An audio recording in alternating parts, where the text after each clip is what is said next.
Jenta Adamu is one of the urban settlements in Jos, Plateau State, north-central Nigeria. This densely populated area is inhabited mostly by low-income earners who struggle on a daily basis to earn a living. Mrs. Felicia Ayuba lives here with her husband and 5 children. The husband has since gone for hustle, while she remains at home with 3 of the children who could not further their education due to lack of resources. From all indications, educational pursuit is not a priority on the scale of preference for this family, whose major concern at the moment is getting food on the table amid skyrocketing prices of food commodities in the market. I have like 5 children in my family. And honestly, despite the fact that it's God that have been doing it, but really as for now, the way the country is going to, in fact, I don't know. It's not as if the father is not there too hustling. He's also hustling, but it's not that easy.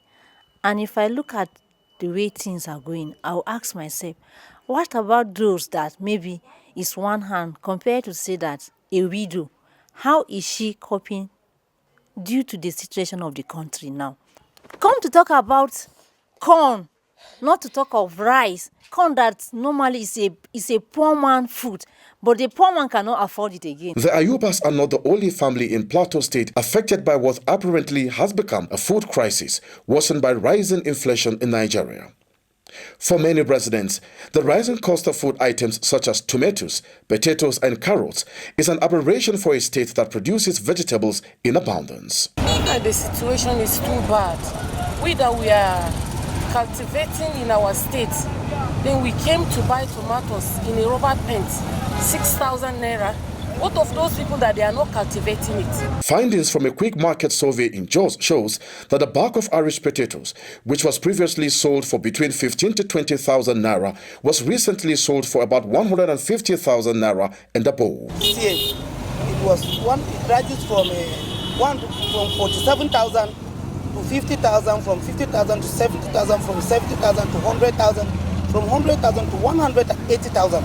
Even last week, we sold it at 180,000. They all want. The situation, according to economic watchers, is a major fallout of insecurity, poor implementation of agricultural policies and programs, as well as the removal of subsidy on petrol and the subsequent price increase, which have had a ripple effect on other products and services. There's serious hunger in the land.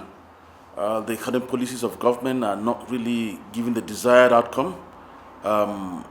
You see that the 8-point agenda of the government, line up from food security to insecurity to job creation to inclusiveness and so on and so forth, they are not really giving the desired results as of today. The problem is insecurity.